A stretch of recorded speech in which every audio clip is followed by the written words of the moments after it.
അൽഹംദുലില്ലാഹി വസ്സലാത്തു വസ്സലാമു അലാ അഷ്റഫി റസൂലില്ലാഹി വഅലാ ആലിഹി വസഹ്ബിഹി അജ്മഈൻ.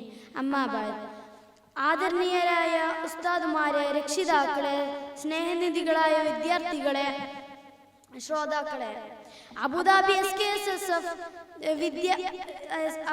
SKSSF സംഘടിപ്പിച്ച വൈവിധ്യങ്ങളായ സർഗവാസനകൾ വിസ്മയം തീർക്കുന്ന ഈ സർഗലയ വേദിയിൽ സാമൂഹ്യ മാധ്യമങ്ങൾ തെറ്റും ശരിയും എന്ന കാലിക മൂല്യമുള്ള അതിബൃഹത്തായ വിഷയവുമായി ബന്ധപ്പെട്ട എൻ്റെ ചില ചിന്തകൾ നിങ്ങളുമായി പങ്കുവെക്കാൻ ഞാൻ ഉദ്ദേശിക്കുന്നു. അതിന് സർവശക്തൻ തുണയ്ക്കട്ടെ. ആമീൻ. പ്രിയപ്പെട്ട കൂട്ടുകാരെ, സാമൂഹ്യ മാധ്യമങ്ങൾ അതിപ്രസരിപ്പുള്ള ഒരു കാലമാണ് ഇന്ന്. സാമൂഹ്യ മാധ്യമങ്ങൾ നാം അറിയാതെ നമ്മുടെ മനസ്സുകളെ നിയന്ത്രിക്കുന്ന കാലമാണ് ഈ പുതിയ കാലം. സാമൂഹ്യ മാധ്യമങ്ങൾ ഇന്ന് നമ്മുടെ നിത്യജീവിതത്തിലും അതിപ്രസരിപ്പുള്ള വലിയ സ്വാധീനമുള്ളതാണ്. നമ്മുടെ ആശയങ്ങളും ഐഡിയകളും മറ്റുള്ളവരിലേക്ക് എത്തിക്കാൻ വളരെ എളുപ്പമുള്ള ഒരു മാർഗമാണ് ഈ പുതിയ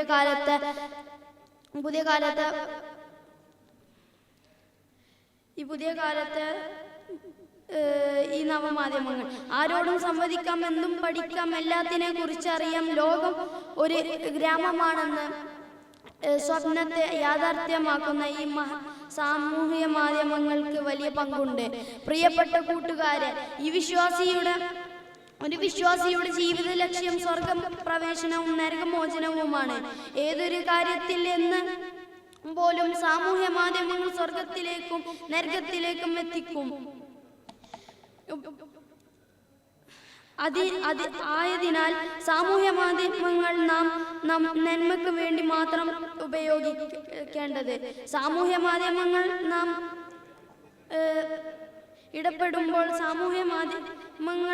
ഇടപെടുമ്പോൾ അറിഞ്ഞിരിക്കേണ്ട ചില കാര്യങ്ങൾ നിങ്ങളോട് ശ്രദ്ധ ഞാൻ ക്ഷണിക്കുന്നു. ഒന്നാമതായി, തിന്മയുമായ ബന്ധപ്പെട്ട കാര്യങ്ങൾ, അതിൻ്റെ ചെറിയ ഒരു അംശത്തിന് പോലും നാം സോഷ്യൽ മീഡിയ ഉപയോഗിക്കരുത് എന്നുള്ളതാണ്. കാരണം തിന്മ പ്രവർത്തിക്കാതെ ഇരിക്കുക എന്നുള്ളത് മുസ്ലിംകളായ നമ്മുടെ മേൽ നിർബന്ധമായ കാര്യമാണ്. രണ്ടാമത്തെ കാര്യം, നല്ല കാര്യങ്ങൾക്ക് വേണ്ടി മാത്രം നാം സോഷ്യൽ മീഡിയ ഉപയോഗിക്കുക എന്നുള്ളതാണ്. ഇതിനെ നല്ല കാര്യങ്ങൾ വേണ്ടി ഉപയോഗിക്കുമ്പോൾ നാം അറിയാതെ കുറെ നന്മകൾ പ്രതിഫലം നമുക്ക് ലഭിക്കും. നബി സല്ലല്ലാഹു അലൈഹി വസല്ലം പറഞ്ഞു, മൻ ദല്ല അലാ ഖൈറിൻ ഫലഹു മിസ്ലുഹു അജ്രിഹി ഫഇലുഹു. ആരെങ്കിലും ഒരാൾക്ക് ഒരു നന്മ കാണിച്ചു കൊടുത്താൽ അത് പ്രവർത്തിച്ചവൻ ലഭിക്കുന്ന പ്രതിഫലത്തിന് സാമാന്യമായ പ്രതിഫലം അവനും ലഭിക്കും എന്നാണ് നബി സല്ലല്ലാഹു അലൈഹി വസല്ലം പറഞ്ഞത്. പ്രസ്തുത അറിയിക്കൽ വാക്കുകൾ കൊണ്ടോ എഴുത്തുകൊണ്ടോ ആംഗ്യം കൊണ്ടോ ആയാലും അത് ശരിയാവും എന്നുള്ളതാണ്. മൂന്നാമതായി നാം അറിയേണ്ടത്, മനുഷ്യ ജീവിതത്തിലെ ഏറ്റവും അമൂല്യമായ സമയം നാം സാമൂഹ്യ മാധ്യമങ്ങൾ പാഴാക്കരുത് എന്നുള്ളതാണ്. നബി സല്ലല്ലാഹു അലൈഹി വസല്ലം പറഞ്ഞല്ലോ, لا تزولوا قدم عبد يوم القيامة حتى يسأل عن أربع عن عمره فيما أفناه. നല്ല കാര്യങ്ങളെക്കുറിച്ച് നാല് കാര്യങ്ങളെക്കുറിച്ച് ചോദ്യം ചെയ്യപ്പെടാത്ത ഖിയാമത്ത് നാളിൽ ഒരു അടിമയും അവന്റെ കാലണക്കുകയില്ല. അവൻ ചിലവഴിച്ച ആയുസ്സിനെ കുറിച്ചാണ് ഒന്നാമതായി ചോദിക്കുക. പ്രിയപ്പെട്ട കൂട്ടുകാരെ, ഈ പുതിയ കാലത്ത് സോഷ്യൽ മീഡിയ നമ്മുടെ ദീനിന്റെ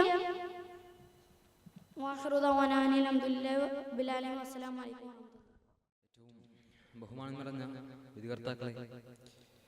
വിദ്യാർത്ഥികളെ, സുഹൃത്തുക്കളെ, എൻ്റെ ശബ്ദം ശ്രവിക്കുന്ന പ്രിയ സഹോദരങ്ങളെ, സഹപാഠികളെ,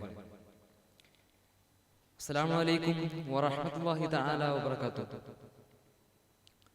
നാം എല്ലാവരും ഒത്തുകൂടിയിരിക്കുന്ന ഈ വേളയിൽ സമസ്ത കേരള വിദ്യാഭ്യാസ വിപ്ലവത്തിന്റെ 100 വർഷങ്ങൾ എന്ന വിഷയത്തെ ആസ്പദമാക്കി നിങ്ങളുമായി അല്പം സംസാരിക്കുവാൻ ഞാൻ ആഗ്രഹിക്കുന്നു.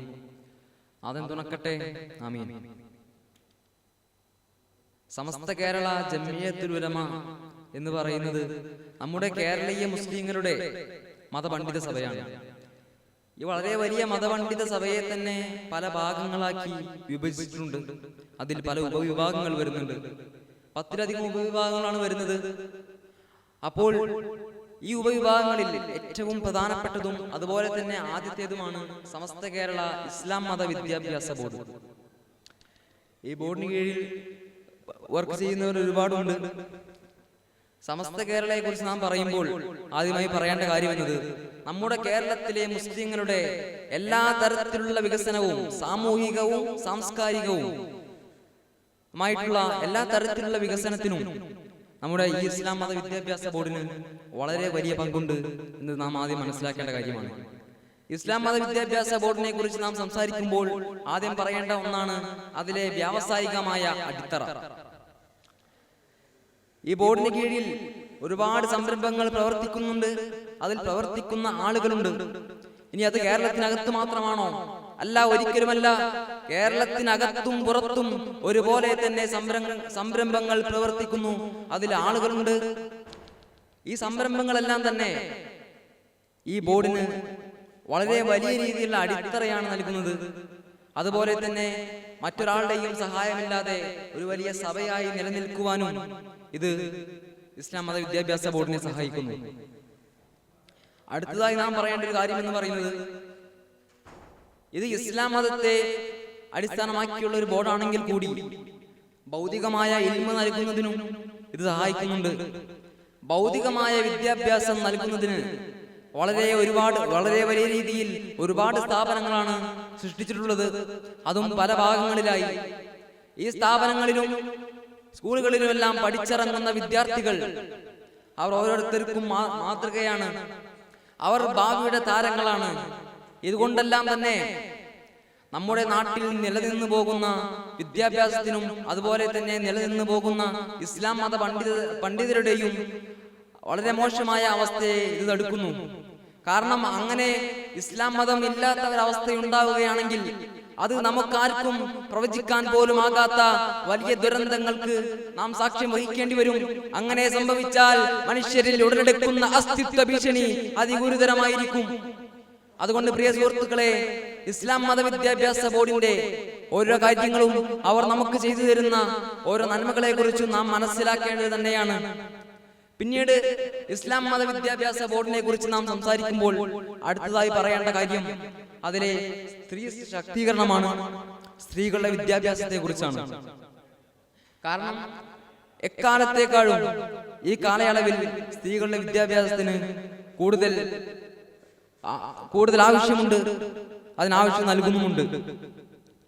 അവിടെയാണ് ഇസ്ലാം മത വിദ്യാഭ്യാസ ബോർഡിന്റെ പ്രസക്തി. കാരണം സ്ത്രീ ശാക്തീകരണത്തിന്റെ ഭാഗമായിട്ടുള്ള സ്ത്രീ വിദ്യാഭ്യാസത്തിന് ഏറെ പ്രാധാന്യം നൽകിക്കൊണ്ടാണ് ഇസ്ലാം മത വിദ്യാഭ്യാസ ബോർഡ് പ്രവർത്തിക്കുന്നത്. അവർക്ക് ആവശ്യമായ എല്ലാ കാര്യങ്ങളും നൽകിക്കൊണ്ട് തന്നെയാണ് ഇസ്ലാം മത വിദ്യാഭ്യാസ ബോർഡ് മുന്നോട്ട് പോകുന്നത്. അതുകൊണ്ട് പ്രിയ സുഹൃത്തുക്കളെ, ഇസ്ലാം മത ബോർഡിന്റെ പ്രാധാന്യം നാം മനസ്സിലാക്കുക. അതിനുവേണ്ടി നമുക്കും ഭാവിയിൽ പ്രവർത്തിക്കാനാകട്ടെ. ഭാവിയുടെ താരങ്ങൾ പഠിച്ചുകൊണ്ട് വളരട്ടെ എന്ന് പ്രാർത്ഥിച്ചുകൊണ്ട് ഞാൻ അവസാനിപ്പിക്കുന്നു. അസ്സലാമു അലൈക്കും വറഹ്മത്തുള്ളാഹി തആല വബറകാതുഹു. അസ്സലാമു അലൈക്കും. ആദരണീയരായ ഉസ്താദുമാരെ, രക്ഷിതാക്കളെ, വിദ്യാർത്ഥികളെ, SKSSF അബുദാബി സ്റ്റേറ്റ് കമ്മിറ്റി സംഘടിപ്പിക്കുന്ന ഈ സർഗലാശ ദിനത്തിൽ പ്രകൃതി സംരക്ഷിക്കാം, ജീവൻ രക്ഷിക്കാം എന്ന വിഷയത്തെക്കുറിച്ച് ഏതാനും വാക്കുകൾ സംസാരിക്കാൻ ആണ് ഞാൻ ആഗ്രഹിക്കുന്നത്. ഒരു മഹാമാരിക്ക് മുന്നിൽ ലോകം തന്നെ പകച്ചു നിന്നിട്ട് അതിൻ്റെ ദുരന്തങ്ങൾ അനുഭവിച്ചിട്ട് ഏതാനും മാസങ്ങളെ ആയുള്ളൂ. ഇവിടെയാണ് പരിശുദ്ധ ഖുർആനും ഇസ്ലാമും നമുക്ക് പഠിപ്പിച്ചു തന്ന പ്രകൃതി സംരക്ഷണ പാഠങ്ങളുടെ പ്രസക്തി. മരിക്കാൻ പോവുകയാണെങ്കിൽ പോലും നിങ്ങളുടെ കയ്യിൽ ഒരു തൈ ഉണ്ടെങ്കിൽ അതും നടണമെന്ന് പഠിപ്പിച്ച പ്രവാചകനാകണം നിങ്ങളുടെ മാതൃക. വഴിയിൽ കിടക്കുന്ന കല്ലും മുള്ളും നീക്കം ചെയ്യുന്നതിന് പോലീശയുണ്ട്. നിങ്ങളുടെ മുമ്പിൽ ഒരു നദി തന്നെയുണ്ടെങ്കിൽ അതിലെ ജലവും ആവശ്യത്തിന് മാത്രമേ ഉപയോഗിക്കാവൂ എന്ന് പഠിപ്പിച്ചത് അതേ തിരുമേനി തന്നെയല്ലേ? യുദ്ധത്തിന് തയ്യാറാകുമ്പോൾ നബി സല്ലല്ലാഹു അലൈഹി വസല്ലം തങ്ങൾ തന്റെ അനുചരന്മാരോട് പറഞ്ഞിരുന്നത് ശത്രുക്കളുടെ പോലും കൃഷിയിടമോ കുടിവെള്ളമോ നശിപ്പിക്കരുത് എന്നതാണ്. അതെ, ഐക്യരാഷ്ട്രസഭയും യുനെസ്കോയും ഒക്കെ ഇപ്പോഴാണ് പച്ചപ്പിനെ കുറിച്ച് സംസാരിച്ചു തുടങ്ങുന്നുണ്ടെങ്കിൽ ഈ പ്രകൃതിയുടെ പച്ചപ്പിനെ കുറിച്ച്, സ്നേഹത്തിന്റെ, സമാധാനത്തിന്റെ, നന്മയുടെ പച്ചപ്പിനെ കുറിച്ച് 14 നൂറ്റാണ്ടുകൾക്ക് മുമ്പേ ലോകത്തെ പഠിപ്പിച്ചത് പ്രവാചകൻ മുത്ത് മുഹമ്മദ് സല്ലല്ലാഹു അലൈഹി വസല്ലം തന്നെയാണ്. പരിശുദ്ധ ഖുർആനിൽ 55-ാം അധ്യായം സൂറത്തുർ റഹ്മാൻ, അത് മാത്രം മതി അള്ളാഹു നമുക്ക് നൽകിയ അനുഗ്രഹങ്ങളെ അറിയാൻ. സൃഷ്ടികൾക്ക് മുഴുവൻ ഭൂമി പടച്ചു, അതിൽ രുചികരങ്ങളായ പഴങ്ങൾ തന്നു. മേഘങ്ങളിൽ നിന്ന് മഴയെ വർഷിച്ചു, സമുദ്രങ്ങളിൽ മുത്തും പവിഴങ്ങളും ഒരുക്കി. ഉദ്യാനങ്ങളും അരുവികളും കടും പച്ചണിഞ്ഞ കൊമ്പുകൾ നിറഞ്ഞ മരങ്ങളും തന്നെ. ഹേ മനുഷ്യവംശമേ, ജിന്നുവംശമേ, നിങ്ങളുടെ റബ്ബിന്റെ ഏതേത് അനുഗ്രഹങ്ങളാണ് നിങ്ങൾക്ക് നിഷേധിക്കാനാവുക? എന്നാൽ നമ്മൾ മനുഷ്യർ ആ അനുഗ്രഹങ്ങൾ നിഷേധിച്ചപ്പോൾ ഇതുവരെ കേട്ടുകേൾവില്ലാത്ത രോഗമെമ്പാടും പടരുന്നു. കൊറോണ പോലെയുള്ള മാരക രോഗങ്ങൾ കാരണം ലക്ഷങ്ങൾ മരിച്ചു വീഴുന്നു. ഭൂമികുൽക്കവും പ്രളയവും അധികരിക്കുന്നു. ലോകം മുഴുവൻ നിശ്ചലമായിരിക്കുന്നു. പ്രിയമുള്ളവരെ, ഇവിടെ പരിഹാരമാർഗം ഇസ്ലാം കാണിച്ചു തന്ന പ്രകൃതി സംരക്ഷണം തന്നെ. കൈയും കാലും കഴുകൽ ഉൾപ്പെടെയുള്ള വ്യക്തി ശുചിത്വവും പരിസ്ഥിതി ശുചിത്വവും ഇത്രയേറെ പ്രാധാന്യം നൽകുന്നതിന് മറ്റൊരു മതമുണ്ടോ? 14 നൂറ്റാണ്ടുകൾക്ക് മുമ്പേ പ്രവാചകൻ കാണിച്ചു തന്ന ആ സമ്പർക്ക വിളക്കല്ലേ ഇന്ന് ആധുനിക ലോകം അനുകരിക്കുന്നത്? അതെ, ഇസ്ലാം പഠിപ്പിച്ചിരുന്നത് പോലെ പ്രകൃതിയോട് ചേർന്ന് നമുക്ക് ജീവിക്കാം. അതിലൂടെ മഹാമാരികൾക്കും പരിസ്ഥിതി ദുരന്തങ്ങൾക്കും എന്നേക്കുമായി അപ്രത്യക്ഷമാകാം. ആ ഒരു ദിവസത്തിന് വേണ്ടി ഞാൻ പ്രാർത്ഥിച്ചുകൊണ്ട് ഞാൻ നിർത്തുന്നു. അസ്സലാമു അലൈക്കും വറഹ്മത്തുള്ളാഹി വബറകാതുഹു. ബഹുമാനപ്പെട്ട വിധികർത്താക്കളെ, എൻ്റെ പ്രിയപ്പെട്ട സുഹൃത്തുക്കളെ, ഞാൻ ഇന്ന് നിങ്ങളുടെ മുന്നിൽ അവതരിപ്പിക്കാൻ പോകുന്ന വിഷയം പ്രകൃതിയെ സംരക്ഷിക്കാം, ജീവൻ രക്ഷിക്കാം. ഇത് ഇന്നത്തെ കാലത്ത് വളരെയധികം സൂക്ഷ്മതയുള്ളൊരു വിഷയമാണ്. ഈ വർഷം COP28 എക്സ്പോ സിറ്റി ദുബായിൽ വെച്ച് നടന്ന ക്ലൈമറ്റ് ചേഞ്ചിന്റെ കോൺഫറൻസ്,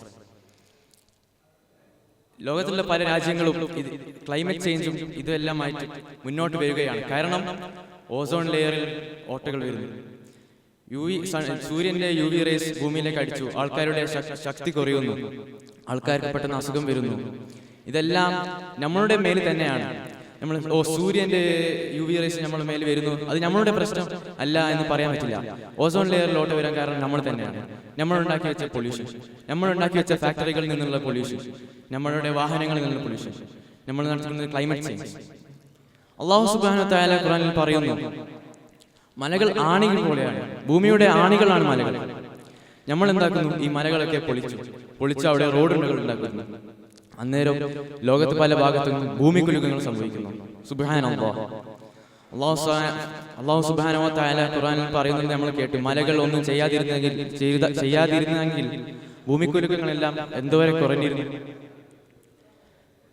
1500 വർഷങ്ങൾക്ക് മുമ്പ് ഭൂമിയെ എടുത്ത് ചുരുക്കി വളരെയധികം ചുരുക്കി പിന്നെ കൈപ്പാതയിൽ വെക്കാൻ പറ്റുന്ന ഒരു രൂപത്തിലായിരുന്നെങ്കിൽ അത് ഒരു പെർഫെക്റ്റ് ഗോളം, പെർഫെക്റ്റ് സ്ഫിയർ പോലെ ആയിരുന്നു. പക്ഷെ നമ്മൾ ഇന്ന് അങ്ങനെ നോക്കിയാൽ അങ്ങനെയല്ല. കാരണം 4 ഭാഗത്ത് നോക്കിയാലും വലിയ 20 അടിയുള്ള ബിൽഡിങ്ങുകൾ, മരങ്ങളോ വളരെയധികം കുറവാണ്, പ്രകൃതി വളരെയധികം കുറവാണ്. കാരണം നമ്മൾ പ്രകൃതി മരങ്ങളൊക്കെ മുറിച്ച് നമ്മളെ ആവശ്യത്തിന് വേണ്ടി ഉപയോഗിക്കുന്നു. നമ്മളുടെ വീടുകൾ നിർമ്മിക്കാൻ നമ്മൾ ആ സ്ഥലത്തുള്ള മരങ്ങളും പ്രകൃതിയും ഒക്കെ നശിപ്പിക്കുന്നു. ഇതിനുള്ള പരിഹാരം എന്താണെന്ന് ചോദിച്ചാൽ, ഒരു സ്ഥലത്ത് ഞാൻ ഇപ്പോൾ എൻ്റെ വീട് പണിക്ക് വേണ്ടി ഇത്രയും കുറെ പ്രകൃതിയെ നശിപ്പിക്കുകയാണെങ്കിൽ മറ്റൊരു സ്ഥലത്ത് അല്ലെങ്കിൽ വീടിന്റെ ചുറ്റുഭാഗത്ത് എനിക്ക് വേറെ കുറെ മരങ്ങളെ വളർത്താം. നമ്മളെല്ലാവരും ഓരോരുത്തരുമായിട്ട് എടുക്കേണ്ട ഒരു ഇനിഷ്യേറ്റീവാണ്. അവൻ ഇത് ചെയ്തോട്ടെ, അല്ലെ ഗവൺമെന്റ് ഇത് ചെയ്യട്ടെ എന്ന് വെച്ചാൽ ഇതൊന്നും ഇന്ന് നടക്കാൻ പോകുന്നില്ല. അതുകൊണ്ട് തന്നെയാണ് ഈ വർഷം UAE COP28 എന്നും യുണൈറ്റഡ് നേഷൻസ് കോൺഫറൻസ് ഒക്കെ വെച്ച് ലോകത്തുള്ള എല്ലാ രാജ്യങ്ങളെയും വിളിച്ചുകൊണ്ടുവന്ന് ക്ലൈമറ്റ് ചേഞ്ചിനെ പറ്റി സംസാരിക്കാനും ക്ലൈമറ്റ് ചേഞ്ചും ഫോസിൽ ഫ്യൂൽസിനൊക്കെയുള്ള പരിഹാരവും ഒക്കെ നോക്കിയത്. അതെല്ലാം ഇപ്പൊ എടുത്താണ്. ഡിസംബർ 6, കുറച്ച് ദിവസങ്ങൾ മുമ്പ് മാത്രമാണ് ഇത് തീർന്നത്. അപ്പോൾ ഈ വിഷയം ഇന്നത്തെ കാലത്ത് വളരെയധികം ഇമ്പോർട്ടൻ്റ് ആണെന്ന് പറയാം. നമ്മളെല്ലാവരും ഇതിൽ സൂക്ഷിക്കേണ്ടതാണ്. അല്ലാഹു സുബ്ഹാനഹു തആല ഖുർആനിൽ പറയുന്നത് പോലെ പ്രകൃതിയെ സംരക്ഷിക്കുകയും നബി സല്ലല്ലാഹു അലൈഹി വസല്ലം ഒരു ദിവസം ഒരു സ്വഹാബി ഒഴുകിപ്പോകുന്ന പുഴയിൽ നിന്ന് മുളയെടുക്കുന്നത് കണ്ടു. നീ ഇങ്ങനെ ഉള്ളെടുക്കുന്നത് എന്താണ്? ഇത് വലിയ പുഴയല്ലേ, എന്തോ ഒരു വെള്ളം വേസ്റ്റ് ആക്കുന്നുണ്ടെന്ന് ചോദിച്ചപ്പോൾ സഹാബി പറഞ്ഞു, ഇത് ഒഴുകിപ്പോകുന്ന പുഴയല്ലേ നബിയെ. എന്നാലും നബി അത് പ്രൊമോട്ട് ചെയ്തില്ല. നമ്മൾ വെള്ളവും ഒക്കെ വെറുതെ വേസ്റ്റ് ആക്കാതിരിക്കുക, ഭൂമിയെ പൊള്യൂട്ട് ചെയ്യാതിരിക്കുക, ഇതെല്ലാം പറഞ്ഞുകൊണ്ട് നമ്മളെല്ലാവരും ഇന്നോടുകൂടെ ഒരു മരമോ ഒരു ചെടി അങ്ങനെ കുഴിച്ചിടുകയും നമ്മളെ ഭൂമിയെ നന്നാക്കാൻ വേണ്ടി നമ്മളെല്ലാവരും മുന്നോട്ട് നിൽക്കുകയും ചെയ്യണം എന്ന് ഞാൻ പറഞ്ഞുകൊണ്ട് എന്റെ പ്രസംഗം അവസാനിപ്പിക്കുന്നു. വാഹിദ് അൽഹംദുലില്ലാഹി റബ്ബിൽ ആലമീൻ. അസ്സലാമു അലൈക്കും വറഹ്മത്തുള്ളാഹി വബറകാതുഹു. പ്രിയപ്പെട്ട ഉസ്താദുമാരെ, രക്ഷിതാക്കളെ, സഹപാഠികളെ, ഈ മഹത്തായ വേദിയിൽ സമയമാധ്യമങ്ങളെ പറ്റി തെറ്റു ശരി എന്നതിനെ കുറിച്ച് അല്പകാര്യങ്ങളുമായി പങ്കുവെച്ച് നിർത്താം. അല്ലാഹു അനുഗ്രഹിക്കട്ടെ. പ്രിയപ്പെട്ട കൂട്ടുകാരെ, സമയമാധ്യമങ്ങളുടെ പ്രസരിപ്പുള്ളൊരു കാലത്തിലാണ് നാം ജീവിക്കുന്നത്. ഈ മഹത്തായ സമയമാധ്യമങ്ങളുടെ പ്രസരിപ്പുള്ള കാലത്തിലാണ് നാം ജീവിക്കുന്നത്. സമയമാധ്യമങ്ങൾ നമ്മളെ സത്യശരിയിലേക്ക് നയിക്കും. അതിനാൽ നാം സമയമാധ്യമങ്ങളെ നല്ലതിനെ മാത്രം ഉപയോഗിക്കേണ്ടതാണ്. സമയമാധ്യമങ്ങൾ നാം ഉപയോഗിക്കുമ്പോൾ അറിയിക്കേണ്ട ചെറിയ കാര്യങ്ങളിലേക്ക് നിങ്ങൾ നയിക്കട്ടെ. സമയമാധ്യമങ്ങൾ ഒന്നാമതായി നാം തിന്മയുമായി ബന്ധപ്പെട്ട കാര്യത്തിലേക്ക് അതിൻ്റെ ഒരു ചെറിയ അംശത്തിന് പോലും നാം ഉപയോഗിക്കരുത്. കാരണം തിന്മ പ്രവർത്തിക്കാതിരിക്കുക എന്നുള്ളത് മുസ്ലിങ്ങളായ നമ്മുടെ മേൽ നിർബന്ധപ്പെട്ട ഒരു കാര്യമാണ്. രണ്ടാമതായി സമയമാധ്യമങ്ങൾ നന്മയ്ക്ക് വേണ്ടി മാത്രം, നല്ല കാര്യങ്ങൾക്ക് വേണ്ടി മാത്രം ഉപയോഗിക്കുക എന്നുള്ളതാണ്. നല്ല കാര്യങ്ങൾക്ക് വേണ്ടി നാം സമയമാധ്യമങ്ങൾ ഉപയോഗിക്കുമ്പോൾ അതിന് കുറേ നന്മകളുടെ പ്രതിഫലം നമുക്ക് ലഭിക്കും. അതിനാൽ സമയമാധ്യമങ്ങൾ നാം നല്ല കാര്യങ്ങൾ മാത്രം ഉപയോഗിക്കേണ്ടതാണ്. നിങ്ങൾ പറഞ്ഞു, ആരെങ്കിലും ഒരാൾക്ക് നന്മ കാണിച്ചു കൊടുത്താൽ ആ നന്മ പ്രവർത്തിച്ചതിന് ലഭിക്കുന്ന പ്രതിഫലത്തിന് സമാനമായ പ്രതിഫലം അത് കാണിച്ചു കൊടുത്തതിനും ലഭിക്കുന്നു എന്ന് നമ്മളെ പഠിപ്പിച്ചു. ഈ ഹദീസിന് ആശയമായി ഇമാം നബവി റളിയല്ലാഹു തങ്ങൾ പറഞ്ഞത്,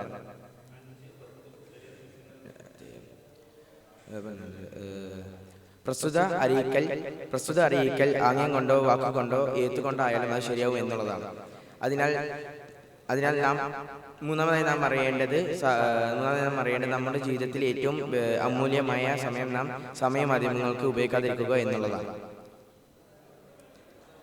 പ്രിയപ്പെട്ട കൂട്ടുകാരെ, ഈ പുതിയ കാലത്ത് സമയമാധ്യമങ്ങൾ നമ്മുടെ ദീനിന്റെ പ്രബോധനത്തിന് വേണ്ടി നമുക്ക് ഉപയോഗിക്കാവുന്നതാണ്. നിങ്ങൾ പറഞ്ഞു, എന്നിൽ നിന്ന് ഒരു ആയത്തിൽ നിന്ന് മറ്റുള്ളവരിലേക്ക് എത്തിച്ചു കൊടുക്കുക. ഇങ്ങനെ സമയമാധ്യമങ്ങൾ നമ്മുടെ ദീനിന്റെ പ്രബോധനത്തിന് വേണ്ടി ഉപയോഗിക്കുമ്പോൾ നമുക്ക് നന്മ ചെയ്യലിന്റെ പ്രതിഫലമാണ് ലഭിക്കുക. വാഹിദ് അൽഹംദുലില്ലാഹി റബ്ബിൽ ആലമീൻ. അസ്സലാമു അലൈക്കും.